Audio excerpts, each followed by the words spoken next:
ఇక ఇదే అంశానికి సంబంధించి మరింత సమాచారం మా ప్రతినిధి నరేష్ అందిస్తారు. నరేష్, ఇప్పటికే పెండింగ్ బకాయిలు చెల్లించాలి అని చెప్పేసి ప్రైవేట్ కళాశాలల యాజమాన్యం అయితే వాళ్ళని అడిగింది, ప్రభుత్వాన్ని అడిగింది.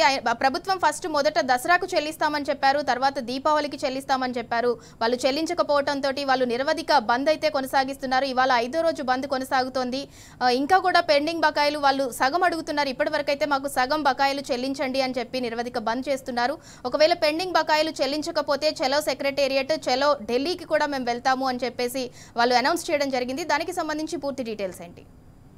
సింధూర, రాష్ట్ర వ్యాప్తంగా ఫీజు రీయింబర్స్మెంట్ బకాయిలు విడుదల చేయాలని ప్రైవేట్ కాలేజీల నిరవధిక బంద్ 5వ రోజు కూడా కొనసాగుతుంది. అయినప్పటికీ కూడా ప్రభుత్వంలో ఎటువంటి చలనం లేదు. గతంలో కూడా ప్రైవేట్ కాలేజీల యాజమాన్యాలకు ప్రభుత్వం మాట ఇచ్చింది. ఇచ్చిన మాట ప్రకారం బకాయిలు విడుదల చేయాలని డిమాండ్ చేస్తూ ఉన్నారు. అయినప్పటికీ కూడా ప్రభుత్వం బకాయిలు విడుదల చేయకపోవడంతో తప్పనిసరి పరిస్థితుల్లో ప్రైవేట్ కాలేజీ యాజమాన్యాలు నిరవధిక బంద్ కు దిగాయి. రాష్ట్ర వ్యాప్తంగా కూడా ఇప్పటి వరకు 5 రోజుల నుంచి అన్ని రకాల వృత్తి విద్యా కోర్సులు, డిగ్రీ, పీజీ కాలేజీలన్నీ కూడా బంద్ పాటిస్తున్నాయి. దీంతో లక్షలాది మంది విద్యార్థులు విద్యకు దూరమయ్యారు. పేద విద్యార్థులు ప్రైవేట్ కాలేజీలలో చదువుకోవాలనే ఉద్దేశంతో చేపట్టినటువంటి ఫీజు రీయింబర్స్మెంట్ పథకానికి సంబంధించి ప్రభుత్వం బకాయిలు విడుదల చేయడంలో తీవ్ర జాప్యం చేస్తుంది. ప్రధానంగా కాలేజీల నిర్వహణ, సిబ్బంది వేతనాలు అనేది యాజమాన్యాలకు బాగా ఇబ్బందిగా మారింది. కనీసం కాలేజీల నిర్వహణ, సిబ్బంది వేతనాలు కూడా ఇవ్వలేని పరిస్థితుల్లో కాలేజీలు ఉన్నాయి. ప్రభుత్వము ఈ ప్రైవేట్ కాలేజీల యాజమాన్యాల రిక్వెస్ట్ ని పట్టించుకోవడం లేదు. వారికి బకాయిలు విడుదల చేయకుండా ఇబ్బంది పెడుతుంది.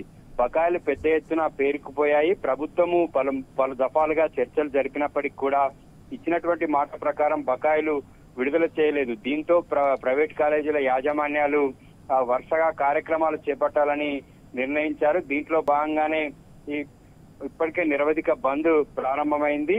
రెగ్యులర్ గా కూడా చర్చలు జరుగుతున్నటువంటి సందర్భంలో కూడా కొంత బకాయిలు విడుదల చేస్తామని ప్రభుత్వం చెప్తున్నప్పటికీ కూడా ఇచ్చిన మాట ప్రకారం బకాయిలు విడుదల చేయాలని ప్రైవేట్ కాలేజీల యాజమాన్యాలు డిమాండ్ చేస్తున్నాయి.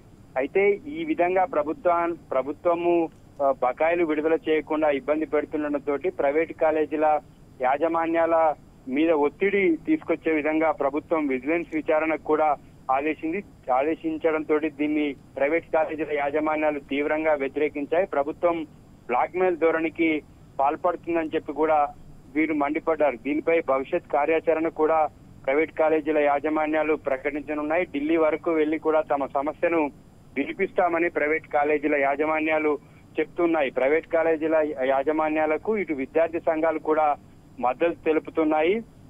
విద్యార్థి సంఘాలంతా కూడా ప్రభుత్వం వెంటనే బకాయిలు విడుదల చేయాలని డిమాండ్ చేస్తూ ఉన్నారు. ఆయా జిల్లా కేంద్రాల్లో విద్యార్థి సంఘాలు ఇప్పటికే నిరసన కార్యక్రమాలు చేపడుతున్నాయి. ఓవైపు పరీక్షలు నిర్వహించాల్సినటువంటి టైంలో కాలేజీలు బంద్ చేయడం వల్ల లక్షలాది మంది విద్యార్థుల జీవితాలతోటి ప్రభుత్వం చెలగాటమాడుతుంది. ప్రభుత్వం బకాయిలు విడుదల చేయాల్సింది పోయి ప్రైవేట్ కాలేజీల యాజమాన్యాలను బ్లాక్మెయిల్ చేస్తుంది. విజిలెన్స్ విచారణ అంటూ బెదిరింపులకు దిగుతుంది. దీనిపై ప్రైవేట్ కాలేజీల యాజమాన్యాలు తీవ్రంగా మండిపడుతున్నాయి. ఎట్టి పరిస్థితుల్లో కూడా బకాయిలు విడుదల చేసే వరకు కూడా కాలేజీలు తెరిచేది లేదని ప్రభుత్వానికి ఇప్పటికే తేల్చి చెప్పాయి. సింధూర. Right, thank you Naresh. ఇక పెండింగ్ ఫీజు రీయింబర్స్మెంట్ బకాయిలు విడుదల చేయాలని డిమాండ్ చేస్తూ అయితే వరుసగా 5వ రోజు ప్రైవేటు కాలేజీల నిరవధిక బంద్ అయితే కొనసాగుతోంది.